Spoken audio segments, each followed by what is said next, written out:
I'm going to show you a unique way to read your natal chart using my chart as an example.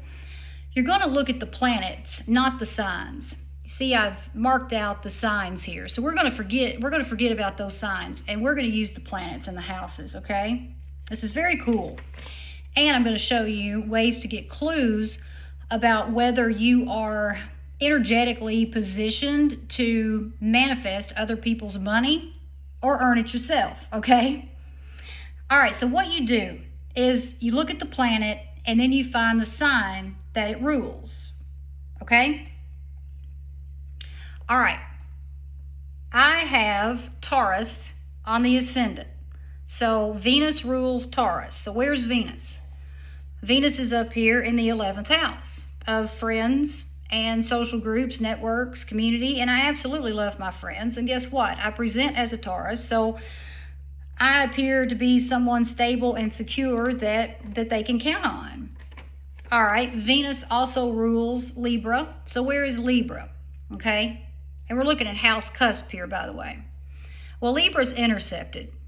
Anytime you have an intercepted planet, anytime you have an intercepted sign, see, the signs are supposed to sit on these house cusp. If it's in the middle, it's intercepted. So it's like a hidden door to these qualities.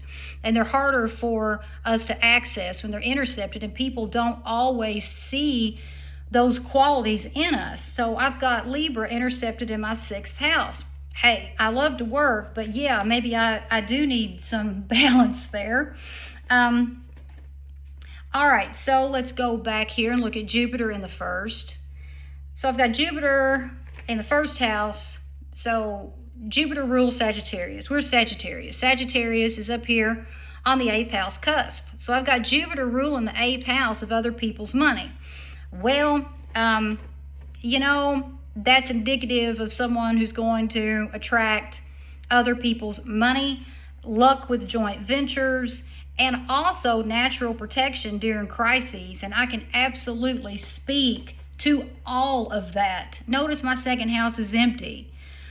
Empty houses, that doesn't mean there isn't any action going on in those houses. It just means that those are the areas of your life you don't need to be that focused on. It's the houses that have the planets and the placements that show you where your work is at. And my work is not in the 2nd house. This is going to be more significant for me. Doesn't mean I can't make money. It just means that it's not my calling, okay? All right, so the next planet we have is Saturn. All right, Saturn rules Capricorn. So where is Capricorn? All right, over here. It's on the cusp of the 9th, and it's on the midheaven because I have intercepted signs.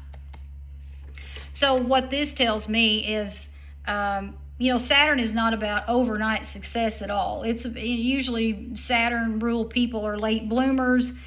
They got to show responsibility and become wise, and that has absolutely been the case with me. I've got the sun up here in this 9th house, okay, with Capricorn on the cusp. All right, the sun rules Leo. So Leo's down here on the 5th house cusp, all right?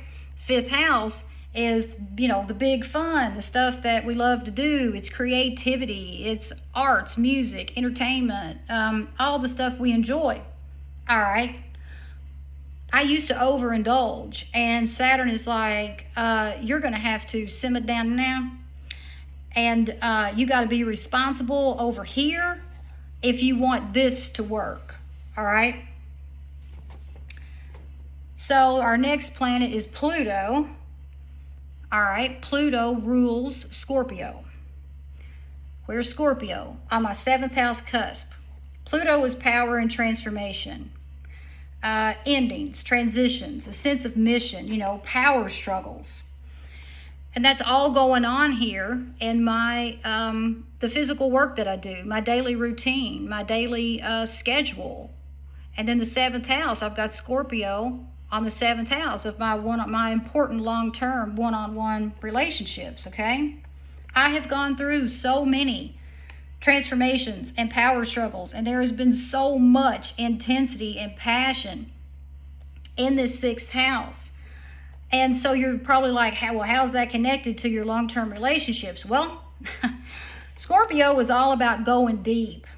And I really had to go deep and trust someone enough to join my life with them. I got married later in life. And Uranus sitting here in the 7th house can be indicative of divorce, but in my case, it's indicative of me choosing someone who is completely different from anyone I was involved with in the past. He's completely unconventional. Plus, he's a Cancer, so that's a water sign, and Scorpio is a water sign, and us Capricorns aren't emotionally nurturing people, so he filled a void there for me, and I had to go deep. I really had to let him get to know me, and that's something that I hadn't done before. So Uranus rules Aquarius, so let's find Aquarius. We got Aquarius up here on the 11th house cusp, okay? It's a house of friendships. And, Uranus is sudden endings, sudden unexpected endings. And so here it would be sudden unexpected endings in friendships and social groups. I have experienced that my entire life. People who are ruled by Saturn are separated from the pack. It never fails, okay? Okay, so now we're coming up on Neptune. I'm only going to do a couple more. I just want you to get a real good feel of how you can do this on your own. Neptune, we got vision, spirituality, empathy, psychic, escapism, water, okay? I visualized properties by water that ultimately I gained access to through my husband. And I have used spirituality and intuition to navigate crises. The 8th house is also chaos, crises, and endings. It's not just other people's money. And I really did used to escape the depths with unhealthy habits, with drinking too much. And this is also the depths, a deep psychological house, all right? Neptune rules Pisces. So where is Pisces? Pisces is over here on the 12th house cusp in its natural house. So it was behind closed doors. This is the hidden house. This is mental health, all the stuff that people don't see.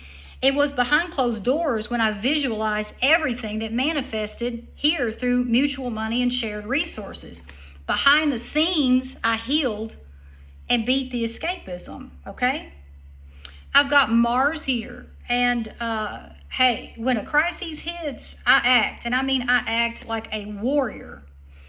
Where is Aries? Because Mars rules Aries. Well, Aries is intercepted over here in the 12th house, so these traits are a little harder for me to get to. They're harder for me to access. But my spiritual practices that are done in the dark bring my warrior independent fierceness to the light. And speaking of the light, this is the last one. I'll stop here.